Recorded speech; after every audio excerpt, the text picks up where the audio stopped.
Welcome to Sleepless Stories. Tonight, 5 true stories from across the internet. Stories about real events that have never been fully explained. Real people who disappeared under impossible circumstances. Real cases that remain unsolved decades later. These are not creepypastas. These are not fiction.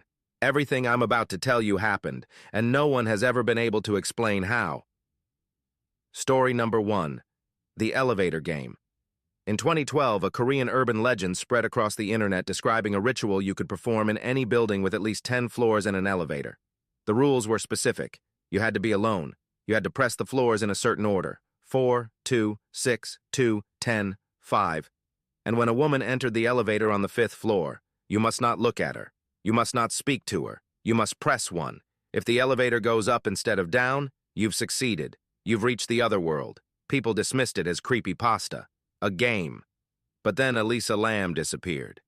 In February 2013, Elisa Lam, a 21-year-old student from Vancouver, checked into the Cecil Hotel in downtown Los Angeles. The Cecil had a dark history, multiple suicides. Richard Ramirez, the Night Stalker, had lived there. But Elisa was just a tourist. She vanished. For 19 days, nobody knew where she was. Then guests at the hotel complained about the water, low pressure, strange taste. A maintenance worker checked the rooftop water tanks. Elisa's body was inside. But the truly disturbing part was the elevator footage. Security cameras captured Elisa in the elevator the night she disappeared. She pressed multiple buttons. She stepped in and out of the elevator. She appeared to be hiding from someone. She made strange gestures with her hands. The elevator doors wouldn't close, like something was holding them open. The footage went viral. Millions of people watched it, and thousands noticed something. The buttons she pressed, the floors she selected, they matched the elevator game sequence. 4, 2, 6, 2, 10. The coroner ruled her death accidental, but the water tank hatch was heavy, almost impossible to open alone, and it was closed when they found her. How did she get in? How did it close behind her? Nobody has ever answered these questions. Some say Elisa Lam played the elevator game, and she lost. Story number 2, the Russian sleep experiment. This one began as a creepypasta in 2010, but it was inspired by very real Soviet experiments. The story goes like this. In the late 1940s, Soviet researchers sealed 5 political prisoners in an airtight chamber. They pumped in a gas-based stimulant designed to keep the subjects awake indefinitely. The goal was to study the effects of prolonged sleep deprivation for military applications. For the first 5 days, everything seemed normal. The subjects talked to each other. They whispered about their lives, their families. The researchers monitored through microphones and thick glass portholes. On day 5, the subjects stopped talking to each other. They began whispering into the microphones instead, reporting on each other's behavior. Paranoia had set in. On day 9, one subject began screaming for 3 straight hours. Then he stopped. His vocal cords had torn. The others didn't react. They just kept whispering. On day 14, the researchers turned off the gas. They told the subjects through the intercom that they were opening the chamber. A voice from inside said, "Don't. We no longer want to be freed." When they opened the chamber, 4 subjects were still alive. They had torn chunks of flesh from their own bodies. They had ripped open their own abdomens. One had eaten parts of himself. They were smiling. Now, this story is fiction. It never happened. But here's what's unsettling. The Soviet Union did conduct sleep deprivation experiments. Declassified documents confirm studies on stimulants, isolation, and the limits of human consciousness. We don't know what they found. Many of those files remain classified. The Russian sleep experiment is fiction, but the experiments that inspired it were real, and the results are still secret. Story number 3, the Dyatlov Pass incident. On February 2, 1959, 9 experienced hikers set up camp on the slopes of Kholat-Syakhl in the northern Ural Mountains of Russia. The name translates to Dead Mountain in the local Mansi language. They never came home. When search parties found the tent weeks later, it had been slashed open from the inside. The hikers had cut their way out, in negative 30-degree weather. Most of them were barefoot. Some were in their underwear. They fled into the night with almost nothing. Their bodies were found scattered across the mountainside. 2 were found by the remains of a small fire wearing only underwear, their hands burned from trying to climb a tree. 3 more were found between the fire and the tent, as if they'd tried to walk back. Their position suggested they died mid-step. But the last 4 bodies, found months later in a ravine, they're the ones that make this case impossible.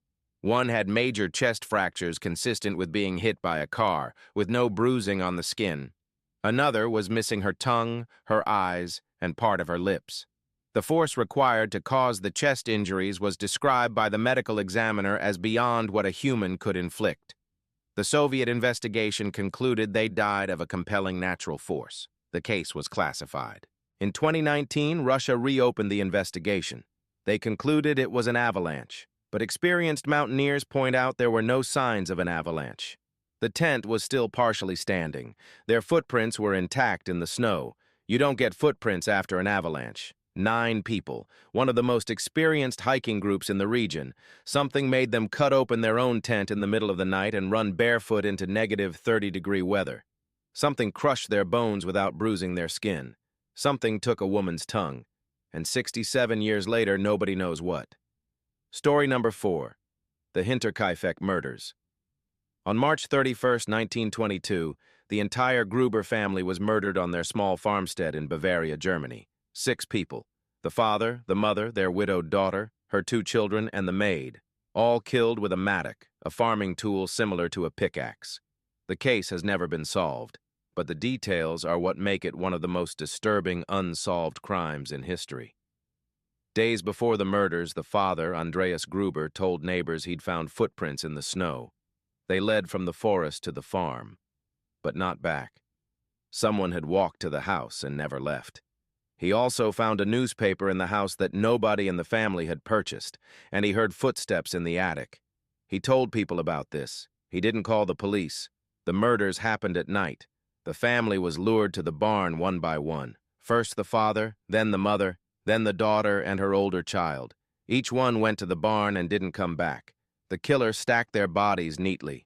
The younger child and the maid were killed inside the house. But here's what makes this case truly horrifying. After killing the entire family, the murderer didn't leave. They stayed at the farm for days. They fed the livestock. They ate food from the kitchen. They kept the fire going. Neighbors saw smoke from the chimney for days after the family was dead. Someone murdered 6 people with a farm tool. Then they lived in the house with the bodies. They took care of the animals. They ate meals. They slept there. Over 100 suspects were investigated. The case was reopened in 2007. No one was ever charged. Whoever killed the Gruber family at Hinterkaifeck was never caught, and they were never identified. Story number 5. The Tamam Shud Case. On December 1, 1948, a man was found dead on Somerton Beach in Adelaide, Australia.